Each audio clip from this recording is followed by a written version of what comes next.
자, 오늘 역대기 말씀을 계속 보고 있는데요. 저희가 지난주도 얘기했듯이 창세기는 하나님께서 우리를 창조하시되 그냥 지으신 게 아니라 당신과 교제할 사귐을 가질 인격을 가진 당신의 형상으로 지은 특별한 존재라는 게 창세기의 시작입니다. 우리들의 창조 목적인 거죠. 그래서 하나님이 우리를 그렇게 지으시고 창조의 첫째 날, 둘째 날 모든 내용들은 우리를 위해 필요한 것들을 창조하신 내용들입니다. 그러니까 창세기를 보면 하나님이 우리를 얼마나 사랑하셨고 우리를 위한 모든 것들을 예비하시면서 나와 함께 살자 하셨다는 모습을 볼 수 있는 거죠. 그런데 우여곡절 끝에 구약 성경의 마지막인 역대기의 내용은 그래서 누가 나와 함께 살기를 원하는가 이런 질문과도 같습니다. 그래서 누가 이런 나를 내 이 마음과 사랑을 알고 또 나와 함께하는 것이 자기에게 복인 줄을 알고 나와 함께 살기를 원하는가 하는 것들을 물어본다고 얘기해 볼 수도 있을 것 같습니다. 오늘 얘기는 두 왕의 스토리가 나오잖아요. 이 두 왕의 스토리는 열왕기상에도 나오고 워낙에 유명한 얘기긴 합니다. 하나님 앞에 인정받는 왕과 하나님을 대적하는 왕, 이 두 왕이 연합을 하는 참 특이한 내용입니다. 야, 저분 예수 잘 믿을 것 같은데 교회에서는 정말 예를 들어 목사님이고 장로님인데 시내 가다 봤더니 세상에 말도 안 되는 사람이랑 막 넥타이를 머리에 두르고 막 놀고 있는 그런 모습 같은 거죠. 어떻게 저런 사람이랑 어울리고 있지? 하는 만남이 여기서 일어난 거예요. 그러면서 둘 다 하나님에게 묻고는 있는데 한 사람은 진심으로 묻고 한 사람은 정말 들으려고 묻고 있고 한 사람은 묻는 척을 하지만 자기 뜻대로 할 마음을 이미 갖고 있는 사람입니다. 그러나 겉으로 볼 때는 둘 다 기독교인일 수 있는 거죠. 둘 다 하나님을 하나님이라고 부를 수 있는 거죠. 그래서 한 사람은 어떻게 하나님의 인도함을 받고 또 다른 사람은 어떻게 그 큰 위협과 위기와 죽음을 당하는가 하는 것들을 저희들에게 오늘 내용이 보여줍니다. 아합이라는 사람은 우리가 익히 알다시피 이스라엘 역대 왕 중에 정말 악한 왕으로 기록되어 있는 사람이고 아내도 이세벨이에요. 아내 이름은 많이 들어보셨죠? 이세벨이라는 사람이 시돈 왕 딸인데 바알 숭배자입니다. 그리고 나봇이라는 사람의 포도원을 하나 뺏겠다고 사람을 죽였고요. 엘리야를 정말 절방으로 빠뜨렸던 그 여왕이 바로 이 사람입니다. 하나님의 능력을 나타냈는데 저 인간 저거 내가 죽이지 않으면 밥도 안 먹을 거야 하고 막 쫓아오는 바람에 엘리야가 그냥 널브러져 가지고 이제 그만 충분하니까 나도 죽여주십시오 하나님 앞에서 절망하게 만들었던 여인이 이세벨입니다. 그 외에도 수많은 선지자들을 핍박하고 죽였던 사람, 둘이 커플인 거예요. 이 부부인 거죠. 근데 이 사람과 전혀 반대의 길을 가고 있는 남유다의 여호사밧이라는 왕은 다윗의 길로, 다윗의 처음 길로 행했던 사람, 평가를 받는 사람이에요. 전심으로 하나님을 찾았다. 그의 계명을 지켰다. 그리고 왕이 된 후에는 우리가 어제 살펴봤잖아요. 여호사밧 왕이 뭘 했어요? 왕이 되니까 이 나라를 칼과 창으로 지키려고 하는 게 아니라 하나님의 율법책을 들고 가르칠 만한 사람들을 나라 곳곳으로 보내가지고 찾아다니면서 마을마다 사람마다 율법을 가르쳐서 그대로 살게끔 함으로써 하나님의 나라는 칼과 창이 아니라 그분의 말씀으로 무장해야 한다는 것을 가르쳤던 왕입니다. 그러니까 정말 다른 왕인 거죠. 우리 교회도 이런 교회 될 수 있기를 축복합니다. 우리 성도의 가정도 그런 가정이 되었으면 좋겠습니다. 아이들을 키우는 게 돈이 아니고 교회가 교회로서의 역할을 하는 게 사람의 숫자나 재정이 아니고 하나님이 말씀하신 대로 하려고 하면, 하나님이 명하신 대로 순종하려고 하면 그게 교회의 능력이고 우리 가정의 복이라는 것을 믿을 수 있기를 여러분 축복합니다. 그런 모습을 보였던 여호사밧 왕이 아합이랑 왜 연합을 할까? 왜 같은 일을 도모할까? 왜 그 악한 사람이 부탁하는 일을 같이 들어주려고 할까? 이게 참 이해가 안 되는 거예요. 그래서 나중에 이 전쟁에서 도와줬다가 완전 패하고 죽을 뻔하다 돌아와가지고 선지자 예후한테 책망을 받습니다. 근데 그 책망의 내용이 이거였죠. 왕이 악한 자를 도운 게 도대체 무슨 짓이냐? 그리고 여호와를 미워하는 자를 사랑하는 것이 이게 옳은 것이냐? 그러므로 여호와께로부터 진노하심이 왕에게 이 말이다 이렇게 얘기를 하는 거예요. 아니, 하나님의 뜻대로 살지 않고 하나님을 거절하고 대적하는 사람을 왜 도왔냐? 그런 사람들을 미워하라는 게 아닙니다. 그런 사람들 만나지도 말고 뭐 하여튼 만나면 무시하고 이러라는 게 아니고요. 왜 잘못된 길을 가고 있는 사람의 그 걸음을 도와주냐, 그리고 왜 그런 사람과 함께 하느냐라는 것을 책망받는 거죠. 같이 걷지 말아라. 그 사람과 시간을 함께 하지 말아라. 그 사람과 어떤 일을 도모하려고 하지 말라는 거예요. 왜냐하면 우리들의 인생이 굉장히 짧은데 반대 방향으로 가는 사람과 왜 발을 맞춰서 같이 걸어가느냐 하는 것을 책망하는 거죠. 그래서 우리가 이 말씀을, 오늘 본문을 보면 너무 잘 아는 시편 1편의 말씀이 자연스럽게 떠오르는 겁니다. 성경이 말하는 복 있는 사람이 뭐예요?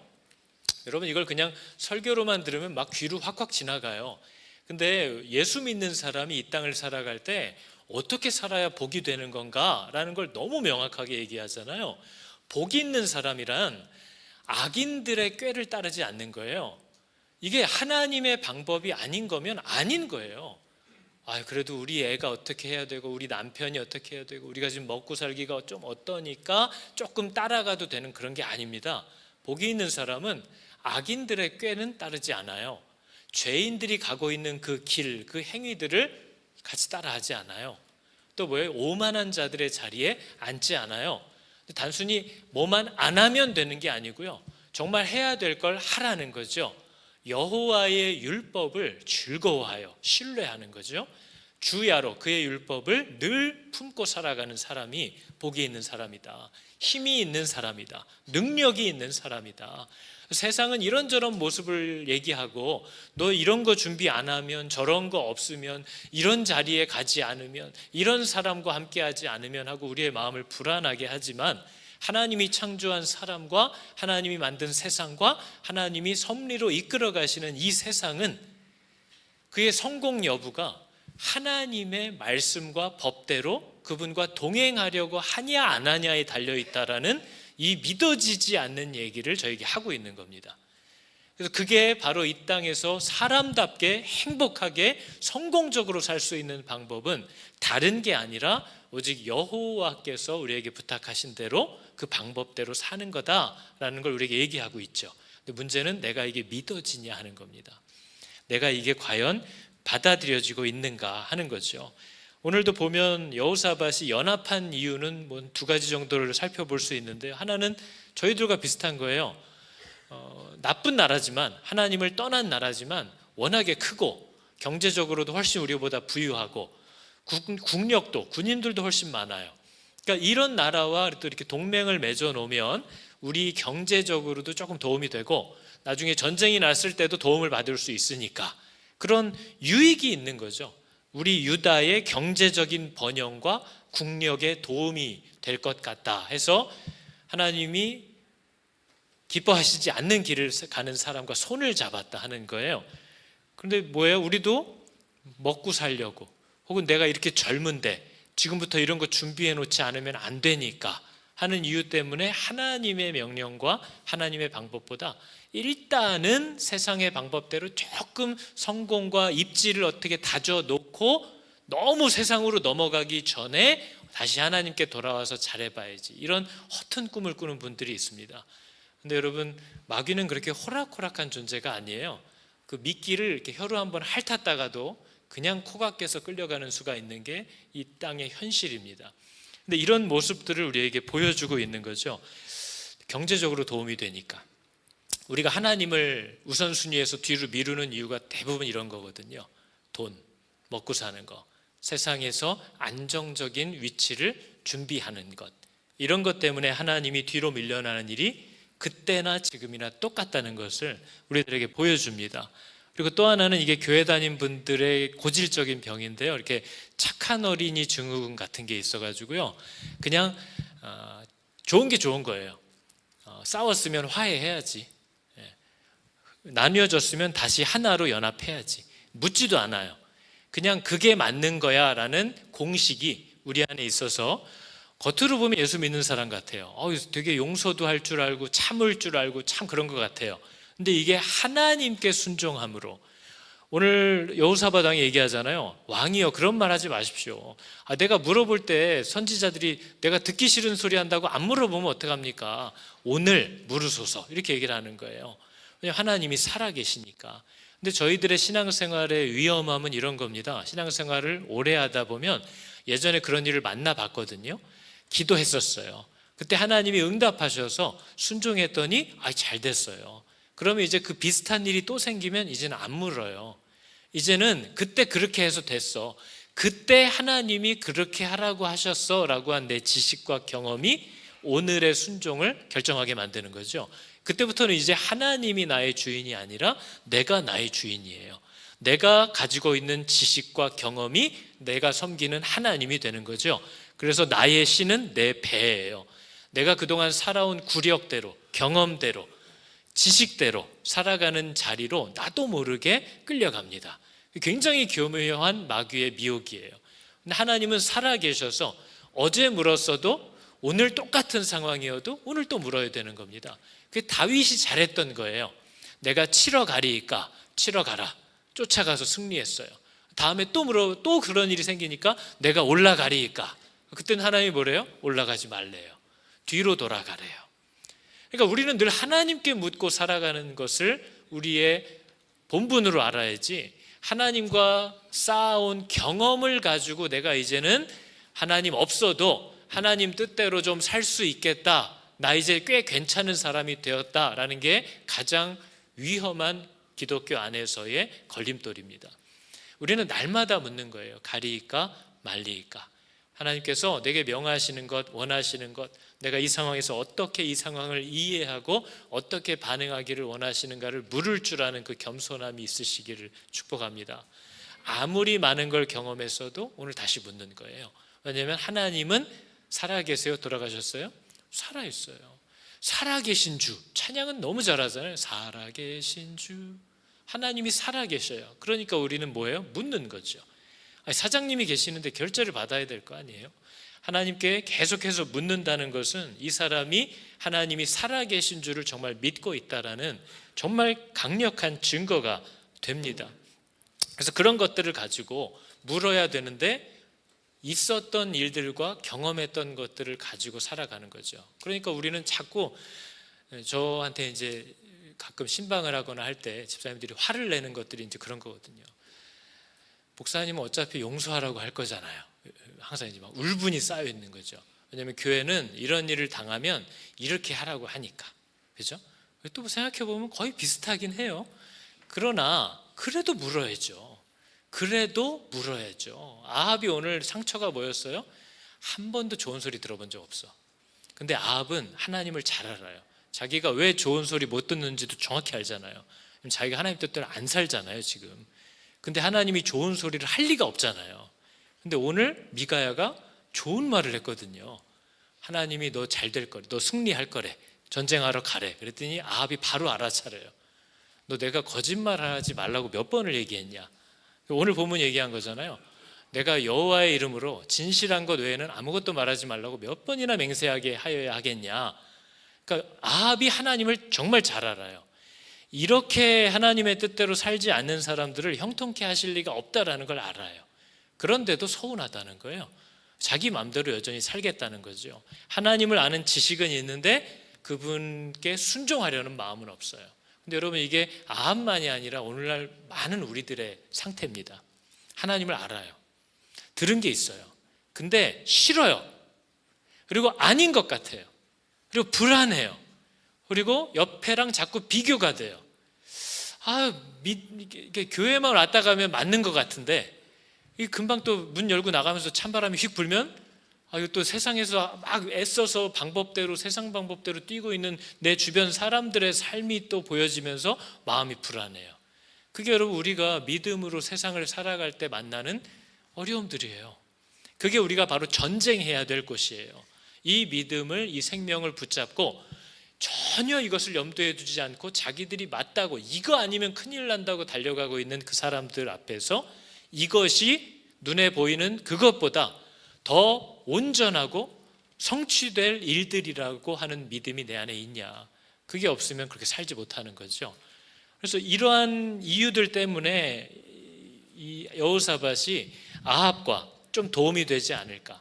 그리고 나쁜 사람이어도 함께 하면서 이렇게 사랑으로 함께 연합하는 거, 용서하는 거, 이런 게 마땅히 우리가 해야 될 일이 아닌가라는 자기의 생각으로 일들이 진행되다가 예후한테 엄청 혼난 거죠. 선지자한테. 하나님에게 물어보지도 않았다는 거예요. 왜냐하면 아합도 안 묻지만요, 여호사밧도 가끔은 안 물어보는 실수를 실제로 합니다. 그죠? 뒤에 가서는 물어요. 아합이 왜 나한테 듣기 싫은 소리만 하는 사람들, 그 사람들한테 내가 물어보기 싫다. 그러니까 여호사밧이 뭐래요? 왕은 그런 말을 하지 마십시오. 그렇게 말하시면 안 됩니다 하면서 물어보자고 얘기를 해요. 근데 그래도 여호사밧도 실수를 합니다. 아합이 자기에게 물어봤을 때 나랑 같이 싸워줄래요? 물어봤을 때 즉답을 해버리거든요. 거기서 내 백성이 당신의 백성이고 우리가 같은 나라 형제인데 당연히 그렇게 해야죠 라고 그냥 묻지도 않고 즉답을 해버립니다. 근데 여호사밧과 아합은 하나님께 완전히 다른 평가를 받아요. 뭐가 다를까요? 둘 다 실수를 하거든요. 둘 다 하나님께 안 물을 때가 있어요. 근데 아합은 들을 마음이 없는 사람입니다. 아합은 자기가 필요하다고 생각할 때만 싹 그거를 순종하는 척을 잠깐 하지, 자기의 생각이 확고한 사람이라 자기의 생각에 아닌 것은 따라갈 마음이 애초에 없어요. 계속해서 보여줍니다. 근데 여호사밧은 실수는 하는데 깜빡하기도 하는데 하나님의 뜻대로 살고 싶어 하는 사람이에요. 이건 여러분 엄청난 차이입니다. 그래서 저는 여러분들에게도 물어보고 싶은 거죠. 교회를 많이 다니냐? 새벽 기도를 한 적이 있냐? 성경을 일독한 적이 있냐? 이런 의미 없는 싸움 말고요, 나는 하나님이 내게 말씀하시는 거라면 나는 그분이 내게 말씀하시는 대로 정말 살고 싶어 하는 마음이 내 안에 있느냐 하는 걸 물어보는 거예요. 아니면 너무 좋은 말씀도 많은데 나는 이런 부분에 대해서는 잘 모르겠어. 난 아직 그게 잘 안 받아들여져. 나는 그거 아닌 것 같아. 그리고 남들에게는 맞을지 모르지만 지금 내 상황은 달라. 하나님이 너무 나를 모르고 너무 내 상황을 모르는 것 같아. 나는 절대 이렇게 못해. 나는 이렇게 해서는 이게 나에게 유익이 될 수도 없고 행복할 수도 없는 거야. 이건 하나님이 틀린 거야. 난 이건 순종 못해 하는 그런 강팍한 태도들이 여전히 내 안에 있느냐 하는 거죠. 근데 하나님을 정말 만난 사람들은 그분이 언제나 오르시고 그분이 나보다 나를 더 사랑하시고 나보다 내 자녀들을 더 아끼신다는 사실을 모르는 겁니다. 그걸 정말 알게 된 사람들은 내가 몰랐을 땐 모를까, 정말 하나님이 나에게 이걸 주려고 하신다? 그럼 그걸 받고 싶어 하죠. 그분의 뜻대로 살고 싶어집니다. 그래서 물어보고 싶어요. 여러분은 정말 하나님 뜻대로 살고 싶다라는 마음이 생긴 적이 있어요? 그런 삶이 됐습니까? 그걸 구원이라고 하는 거예요. 그분 뜻대로 살고 싶어요. 제가 고등학교 때 예수를 믿고 나니까요, 내가 앞으로 뭘 하고 살아야 되나 한참 궁금할 때잖아요. 고등학생 때. 왜냐면 대학을 앞두고 있으니까. 난 뭐 해야 하고 살까? 근데 그때 저의 고백이 정말 그런 거였거든요. 하나님이 만약 나더러 너는 진우야 여기 거리를 깨끗하게 청소하는 거 하면서 살았으면 좋겠다. 그럼 나는 평생 노래를 부르면서 청소부로 살 수 있을 것 같다는 마음이 정말 드는 거예요. 여러분은 그래요? 하나님이 난 네가 이렇게 했으면 좋겠어. 난 네가 이런 자리에서 이렇게 살아줬으면 좋겠어. 그러면 아니 이 짧은 인생 잠깐 살다 가는 건데 나는 이미 받을 걸 다 받은 사람인데 하나님 그렇게 살다 갈게요. 나 너무 좋아요. 내가 하나님의 뜻이 뭔가가 아리까리해서 늘 마음이 어려운 거지, 진짜 하나님이 이걸 나한테 원하시는구나 라는 것만 알 수 있다면 난 정말 그냥 노래를 부르면서 이거 하다가 가고 싶어요 라는 마음이 여러분은 있으세요? 그분이 나를 부르신다면 나는 따라가겠다 하는 마음이 있냐 하는 거죠. 그래서 여러분 오늘 아합과 여호사밧이 함께 했던 것 때문에 여호사밧이 많이 혼난 이유는 우리가 이 땅을 살아가는 목적이 있고 우리에게 주어진 제한된 기간이 있기 때문에 세월을 낭비하면 안 된다는 걸 너무나 명확하게 보여주는 거죠. 여러분, 나는 누구와 뭘 하면서 시간을, 내게 허락된 이 짧은 시간을 보낼 것인가 생각해 보신 적 있습니까? 여러분, 이 세상을 원튼 원치 않든 좀 더 살아가게 되실 텐데 이 짧은 시간 동안 누구와 뭘 하면서 이 시간을 쓰고 싶으세요? 우리의 삶에 창조된 목적과는 너무 다른 방향성을 갖고 있지는 않나요? 그죠? 나는 누구와 뭘 하면서 살고 싶은가? 나는 그냥 나랑 마음 맞는 사람들하고만 일단 만날 거고 마음을 정했어요. 마음에 안 맞는 애들은 너무 피곤해. 난 그러고 싶지 않아. 난 그냥 내가 마음 맞는 사람들과 낚시도 하고 골프도 치고 쇼핑도 하고 애들 기르고, 그리고 나중에 내 노후 정도는 조금 준비를 해서 남들에게 민폐는 안 끼치고 살다가 자다가 죽었으면 좋겠다, 이런 거 이제 꿈꾸는 게 우리 인생의 창조 목적인가요? 성경이 보여주는 우리의 창조는요, 우리에겐 분명한 과제가 있고 그 과제를 이룰 때까지 제한된 기간이 있다는 걸 우리에게 가르쳐 줍니다. 그래서 우리는 아무나 만나서는 안 돼요. 우리는 목적이 있어요. 그래서 이 신앙을 가지고 있는 사람들은 우리가 이 땅에 왜 창조되었는지에 대한 대답을 할 수 있어야 됩니다. 성경은 뭐라고 얘기해요? 우리가 왜 창조됐어요? 우리가 왜 구원받았어요? 하나님이 우리를 그분의 형상으로 자라게 하시려고 우리를 만드셨다라고 합니다. 그래서 우리가 이 땅을 살아가는 이 짧은 시간 동안 우리들을 만드신 분의 목적은요, 나를 그분의 장성한 분량까지 자라게 하시려고, 나를 기르시려고 지금 일하시는 중이에요. 이 신앙 고백의 능력은 뭐냐면, 나에게 주어지고 허락되는 어떤 사건이나 상황이나 만남들이 그게 내 눈에 볼 때 좋아 보이던 나빠 보이던 또 나에게 편하던 불편하던지 간에 성도들의 삶에서 만나게 되는 모든 일들은 나를 그분의 형상으로 자라게 하기 위해 필요한 것들이라는 신앙 고백이 나오는 겁니다. 그러니까 뭘 만나도 감사인 거예요. 하나님은 고난 속에도 나를 자라게 하시는 은혜를 담아 놓으실 수 있고요, 하나님은 평안함 속에도 나를 자라게 하실 수 있는 은혜를 거기 담아 놓으실 수 있어요. 그래서 우리의 신앙 고백은 나를 창조하시고 붙잡으신 분께서 내 인생의 시간 동안 뭘 하고 계시느냐, 나를 그분의 형상으로 자라게 하신다는 거죠. 그러니까 무슨 사건을 만나든 어떤 일을 만나든 누구와 비교할 일이에요? 아니에요? 나를 키우시는 하나님의 양육 과정이고 저 사람을 위한 하나님의 양육 과정이에요. 그래서 우리는 서로 비교하지 않아요. 예수님이 분명히 얘기하셨잖아요. 내가 쟤를 어떻게 할지라도 그게 너랑 무슨 상관이냐, 너는 나를 따라라, 얘기하시잖아요. 이 분명한 창조의 목적과 구원의 이유를 알고 있는 사람들은 이 남은 시간을 그렇게 허튼 데 낭비하면 안 된다는 걸 자각합니다. 그러니까 우리는 그냥 마냥 세월을 낭비하게 하는 사람들과 그래 너도 만나자 너도 밥 한번 먹자 하면서 세월을 낭비할 게 아니고요, 나는 누구를 만날 것이며 뭘 위해서 시간을 쓸 것인가 하는 것을 치열하게 생각하셔야 돼요.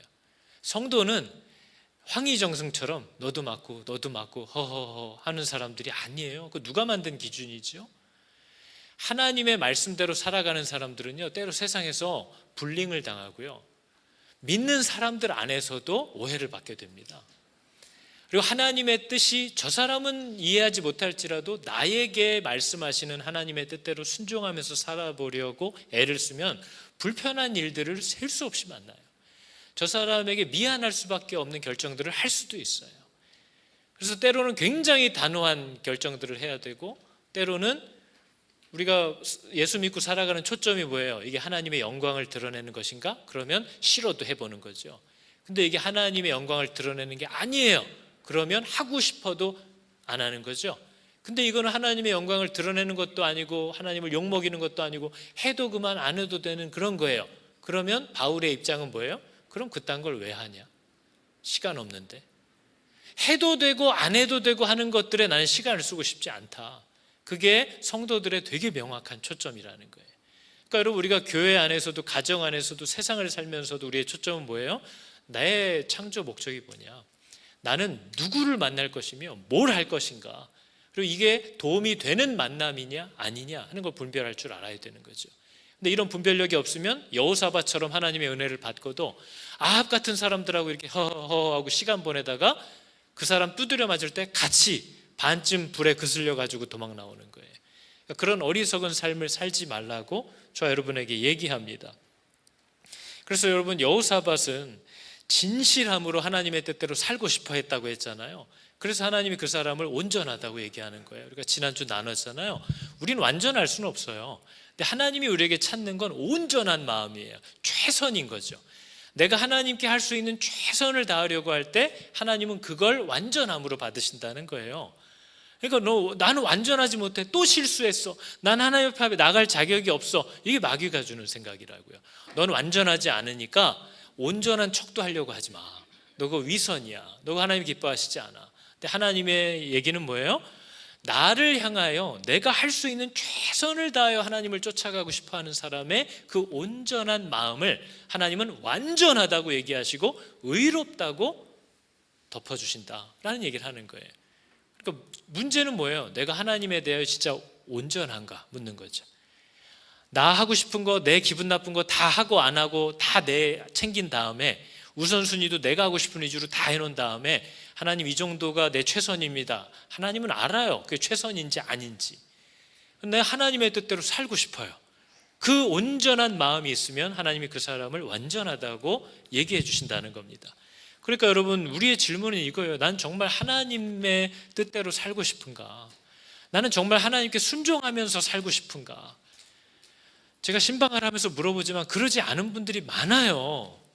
많다고요. 이런 건 난 죽어도 순종 못하겠어요. 목사님은 내 상황을 몰라요. 모르죠. 당연히 전 모르죠. 근데 성경이 얘기하잖아요. 하나님이 아신다고요. 아시면서도 따라오라고 한다고요. 그러니까 여러분과 하나님과의 관계에서 해결돼야만 한 일이에요. 저분이 정말 맞냐? 저분이 정말 신뢰할 만한 말씀을 하시는 분이냐? 그게 구원이 가능케 하는 믿음입니다. 그래서 나는 정말 하나님의 뜻대로 살고 싶어 라는 온전한 마음을 가진 사람은 미혹되지 않아요.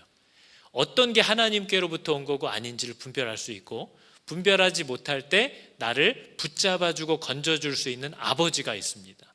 그래서 두려워하지 말라는 거예요. 그래서 여러분, 믿는 사람들은 말씀을 듣다가 막 낙심에 빠지거나 하나님이 설교 중에 말씀 중에 나를 좀 책망을 했다고 해서 생명에서 나가 떨어진다거나 이런 일이 없어요. 정말 하나님의 생명이 있는 사람은 하나님의 불편한 말씀을 듣고도 오히려 그것 때문에 더 하나님께로 나아가고, 하나님께 책망을 받은 것 때문에 더 하나님께 나아가요.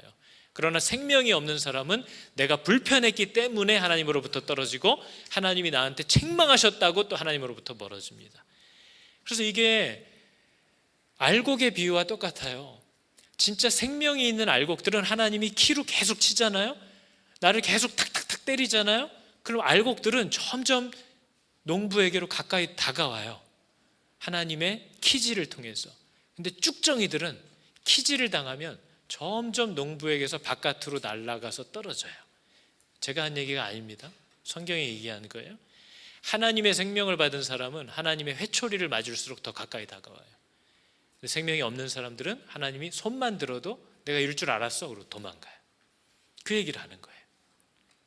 그러니까 교회가 하나님의 바른 진리를 선포할 때 알곡들이 구별되고 쭉정이들이 구별돼요. 그리고 알곡들이 태어나는 일들이 바로 그럴 때만 나타난다는 거죠. 그걸 위해서 하나님이 진리를 선포해요. 근데 오늘 말씀을 보니까 하나님을 정말 따라 살기를 원하는 진심이, 온전함이 없으면 미혹된다라는 걸 우리에게 보여줍니다. 오늘 이런 충격적인 얘기가 나오잖아요. 내가 나가서 거짓말하는 영이 되어 그의 모든, 아합의 모든 선지자들의 입에, 아합 듣기 좋은 말만 하는 그 거짓 선지자들의 입에 들어가겠습니다.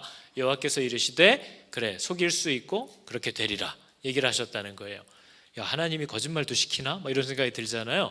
근데 이것은 하나님이 악한 영들에 대해서, 사람들에게 악한 영들을 보내시는 어떤 사건들이 성경에 여러 번 나오거든요. 근데 그 모습들을 보면 대충 이런 내용들입니다.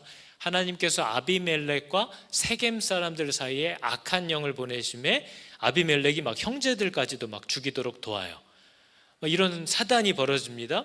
그리고 우리가 잘 아는 사무엘서를 보면 사울 왕에게도 여호와의 영이 사울에게서 떠났어요. 왜 떠났을까요? 그가 그를 순종하지 않는 거죠. 여호와의 영이 사울에게서 떠나고 여호와께서 부리시는 악령이 그를 번뇌하게 한지라. 저 악령이 왜 그에게 찾아올 수 있었을까요? 여호와의 영이 떠나니까요. 그리고 저 악령을 하나님이 부렸다라고 하기보다는 저 악령마저도 통치하시는 분이 하나님이라는 사실을 우리에게 얘기하는 거죠.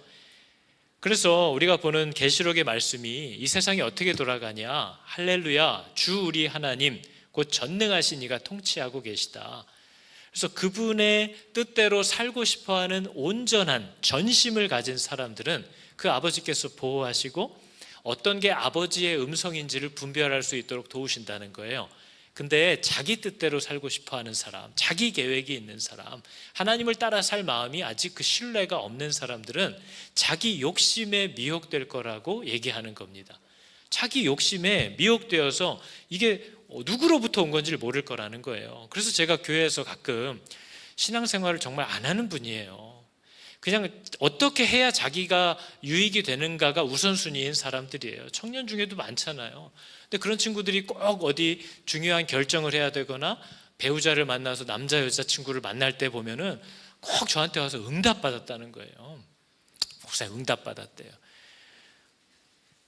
네, 제가 그 표정을 지어요. 지금 그 표정을 짓는다고요. 애들 앞에서. 하나님과의 관계가 다 무너져 있는데, 하나님의 뜻대로 살 마음이 없는데 하나님이 응답을 해주신대요. 이게 지금 아합이 하고 있는 얘기예요.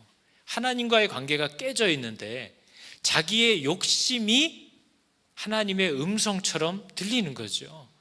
그러니까 이게 분별이 안 되는 거예요. 아합도 마찬가지예요. 이길 거다, 승리할 거다, 이스라엘이 하나님의 나라라는 걸 당신을 통해서 드러내실 거다. 근데 하나님의 초점은 그게 먼저가 아니잖아요. 너 내 앞에 온전하라. 그게 첫 번째란 말이에요. 하나님과 맺은 약속을 지키면서 살지도 않고 내가 이 땅에 창조된 부르심이 뭔지도 관심이 없는 사람이 그냥 살아가다가 중요한 일을 만났어. 하나님 호주예요? 아니면 여기예요?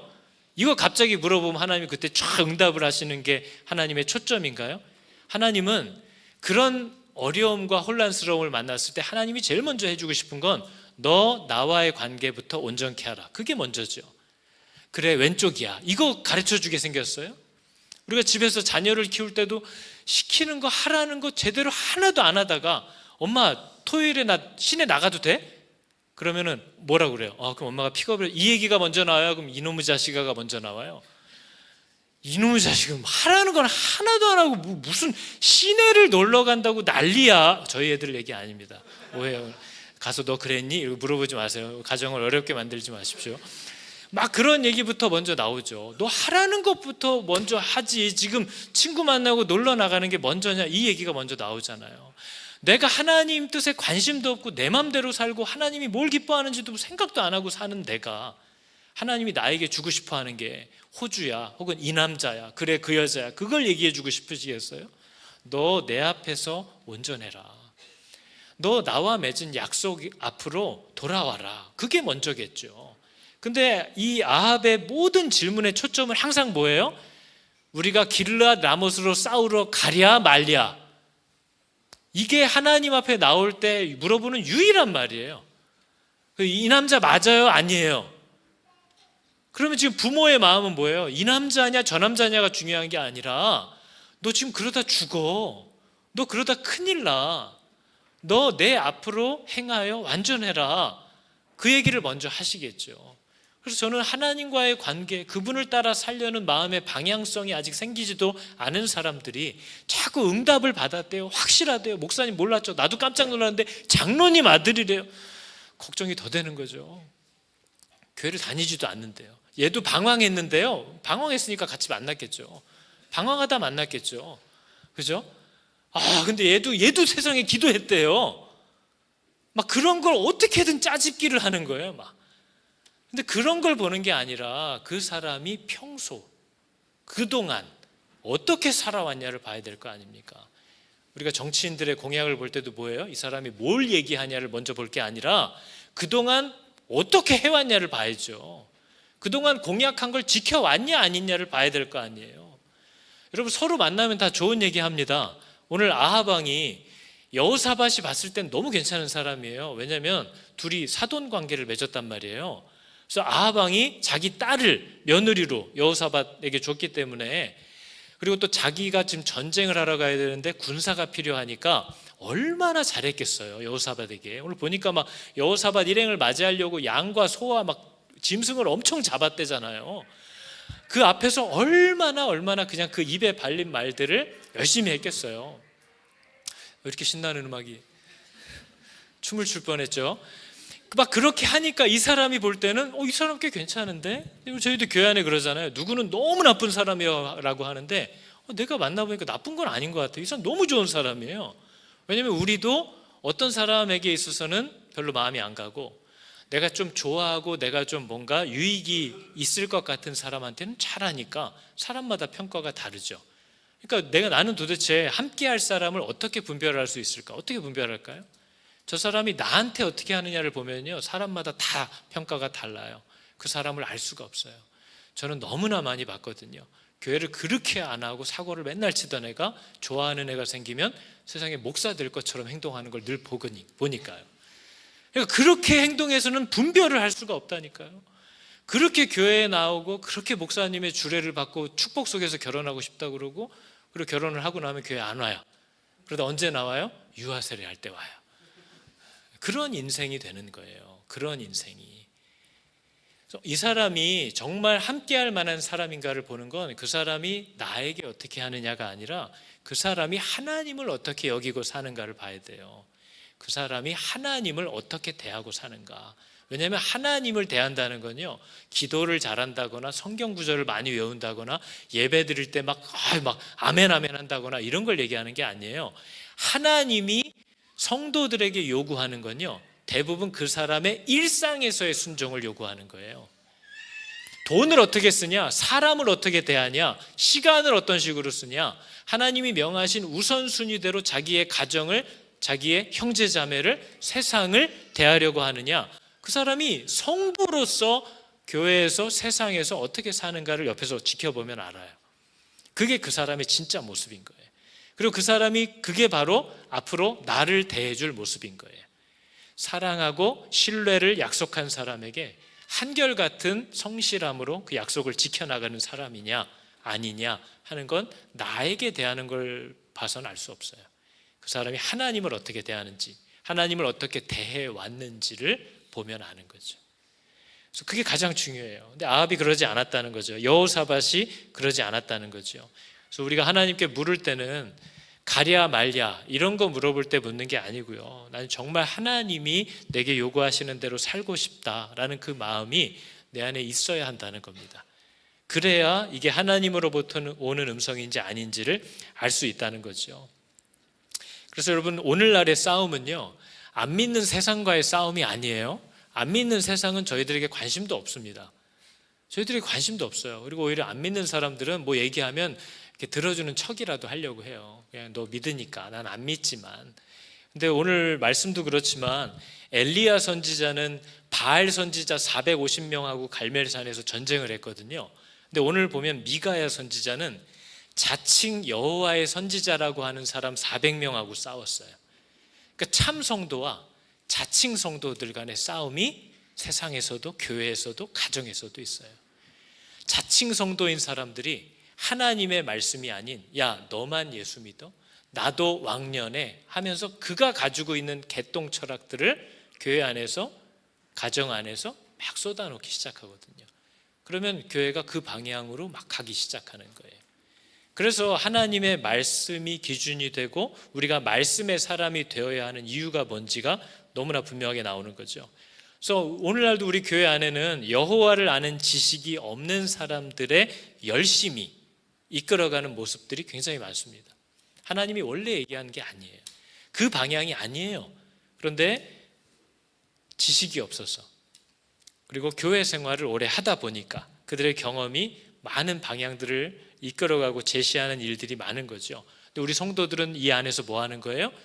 그렇게 하나님을 모르고 혹은 자기의 욕심으로 혹은 그렇게 사람들에게 거룩함을 인정받고 싶어하는 탐심과 자기 의가 강한 사람들 속에서 그 사람들을 막 미워하고 싸우라는 게 아니고요, 그 사람을 돕거나 그 사람의 생각과 방향에 동조하지 않되 정말 하나님이 내게 명하신 원래 성도의 모습과 교회의 모습을 바로 이 교회 안에서 드러내는 빛과 소금의 역할을 해야 된다는 거죠. 전쟁하고 그들과 다투지 않아요. 그러나 그들에게 동조하지 않습니다. 그들에게 힘을 실어주지도 않아요. 그러나 여전히 나이스할 수 있어요. 그리고 여전히 나는 하나님의 뜻대로 순종해 갈 수 있어요. 그리고 그들이 그걸 보게 하는 거죠. 이건 굉장히 치열한 싸움입니다. 이건 굉장히 지치는 싸움이에요.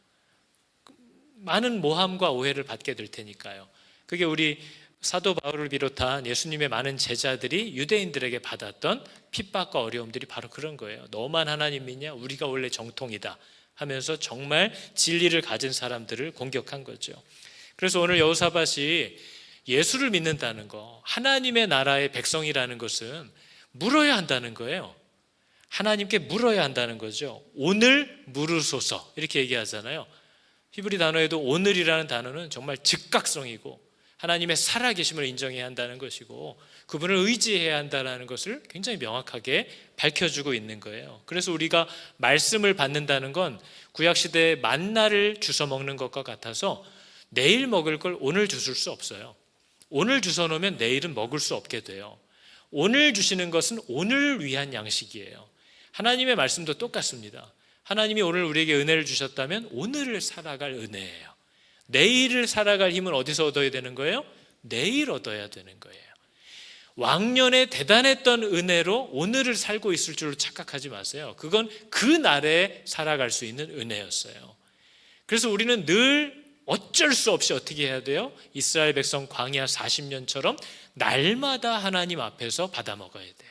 날마다 하나님과 함께 가야 돼요. 그걸 가르쳐 주려고 이스라엘이 광야에서 40년을 걸었던 거예요. 그걸 오늘날 우리들에게도 요구하고 있는 거죠. 오늘을 살아갈 힘은 오늘 주셨어요. 내일을 살아갈 힘은 내일 주세요. 그래서 우리가 때로 말씀을 받을 때 나에게 오늘 필요할 것들을 하나님이 주시거든요. 그러니까 나는 내 오늘을 알지 못하니까 이런 걸 왜 주시는지, 이런 상황이 왜 허락되는지를 난 모르겠는 거죠. 그래서 오늘은 꽝이네. 오늘은 도대체 나랑 아무 상관도 없는 이런 말씀, 내가 그렇게 기도한 적도 없는 불편한 상황, 난 이런 거 도대체 하나님이 뭐 하시는지 모르겠어 하고 분노하지만 하나님은 나에게 오늘 필요한 걸 주시는 분입니다. 그렇기 때문에 모르겠더라도 잘 받아서 간직하고 이해가 안 되더라도 일어난 이 상황을 감사로 마음에 담아둘 수 있어야 돼요.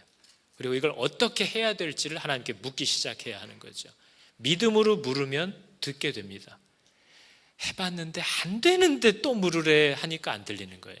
왜냐하면 우리는 믿음으로 믿음에 도착할 거라고 히브리서가 얘기하거든요. 믿어야 그 믿음에 도착해요. 해봤는데 안 돼 하니까 그 믿음에 도착하는 거예요. 그 믿음을 사용하는 법을 모르는 거죠. 하나님이 내가 알아들을 수 있는 방법으로 얘기해 주실 거야. 믿으면 그 믿음에 도착해요. 그러나 그걸 믿지 않는 거죠. 오늘 내가 뭐가 필요한 줄을 아시는 분은 하나님이신 줄을 아시기 바랍니다. 그래서 그분이 주시는 것을 일단 감사로 받으시기 바랍니다. 내가 듣고 싶어 하는 말이 있으면 다른 말이 안 들립니다. 내가 보려고 하는 게 딱 정해져 있으면 다른 게 안 보여요. 그래서 내가 아무리 하나님이 얘기해도 알아듣지 못하고 내가 듣고 싶은 거, 내가 보려고 하는 것만 쳐다보고 있으면 하나님이 나를 위해서 눈과 귀를 닫아버립니다. 어떤 것도 볼 수 없고 어떤 것도 들을 수 없는 자리에 나를 던지시기도 해요. 그걸 성경이 뭐라고 하는 거예요? 은혜. 왜요? 하나님이 주려는 걸 비로소 보게 되거든요. 하나님의 음성이 비로소 들리기 시작하거든요. 이렇게 주일날 와서 앉아 있어도 제가 무슨 말을 하는지 하나도 안 들리는 분이 있어요. 나중에 가서 어떤 순간에 목사님 정말 내가 이런 사실을 처음 알았어요. 나 뭐 분통이 터져. 내가 그걸 한두 번 얘기했나 내가? 근데 그제서야 들리는 거죠. 듣는다고 다 들리지 않아요. 여러분도 많이 경험해 보셨겠지만 저희 교회에서도 이제 유튜브로 나중에 주중에 듣다가 목사님 이런 말을 언제 했는지 처음 들었다는 거예요. 그럼 더 놀라운 건 나도 내가 그 얘기를 했는지가 잘 기억이 안 나요. 놀랍지 않습니까? 그래서 우리가 날마다 하나님 앞에 나아가서 서야 되는 거죠. 자꾸 뭐 하면 구약 성경, 매일 성경 이제 시작합니다. 그럼 난 신약이 좋은데. 신약 성경 시작하면 난 구약 스토리가 훨씬 더 편했는데. 그러니까 뭐 한마디로 뭐예요? 아무것도 싫다는 거잖아요. 다 싫다는 거잖아요. 하나님이 주시는 걸 받겠다는 마음을 갖게 되시기를 축복합니다. 우리 오늘 함께할 찬양이 제목이 이거거든요. 오늘 이곳에 계신 성령님. 이게 저희들의 신앙 고백 아닙니까? 지금 여기 계시다니까요. 제가 설교자의 어려움을 자주 얘기 드렸는데 제가 설교할 때 어려운 게 뭐냐면 뭐 준비하고 뭐 이런 것도 있겠죠. 근데 제가 실제 설교 준비하면서 참 어렵고 힘든 건 이 자리에 하나님이 같이 계신데 내가 이 앞에서 그분 앞에서 여러분 이것이 하나님의 뜻입니다 라고 말하는 부담을 다들 경험해 보시기를 축복합니다. 이 얘기를 하나님이 정말 맞다고 얘기하실까? 내가 지금 바르게 얘기하고 있는 건가? 하는 짓눌림들이 있는 거죠. 왜냐하면 그분이 여기 계시니까요. 뭘 하고 계시냐면요, 우리에게 말씀하고 계시고 우리를 가르치고 계세요.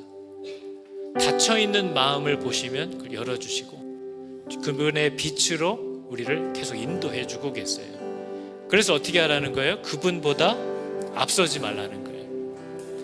주님보다 앞서지 말고 겸손히 주님의 말씀 기다리라는 거잖아요. 근데 여러분, 저것 때문에 모세나 모든 구약시대 지도자들이 백성들한테 엄청 공격당했던 거 아시죠? 어떻게 하려는 거냐, 그래서 어떻게 하겠다는 거냐 자꾸 묻는 거예요. 뭐밖에 얘기할 게 없어요? 너희는 다 잠잠히 오늘날 여호와께서 너희를 위하여 행하시는 구원을 봐라. 왜요? 어떻게 할지 모르니까. 나도 주님보다 앞서지 않고 겸손하게 주님의 말씀 기다리리. 주님 손에 우리를 드립니다. 사랑으로 인도해 주십시오. 우리들의 인생입니다. 우리 함께 찬양할 때에 우리 인생이 뭘 위해서 창조됐는지를 꼭 기억하시고 그분의 형상으로 자라가게 하시기 위해서 행하실, 허락하실 모든 일들에 감사하면서 이 길을 완주할 수 있기를 축복합니다. 찬양할까요? 오늘 이곳에 계신 성령님, 우리에게 말씀하시고 우릴 가르치소서. 닫힌 우리 맘 열어주시고 주의 빛으로 밝혀 우리 다시 한번 해볼까요? 오늘 이곳에 계신 성령님, 오늘 이곳에 계신 성령님, 우리에게 말씀하시고 우릴 가르치소서. 닫힌 우리 맘 열어주시고 주의 빛으로 밝혀 우릴 인도하소서. 주님보다 앞서지 않고 주님의 말씀 기다리리. 주님 손에 우릴 드립니다. 사랑으로 주님보다 앞서지 않고 주님보다 앞서지 않고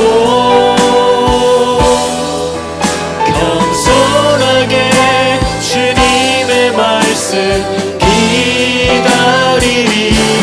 주님 손에 우릴 드립니다. 사랑으로 인도하소서. 주님보다 앞서지 않고 겸손하게 주님의 말씀 기다리리. 주님 손에 우릴 드립니다.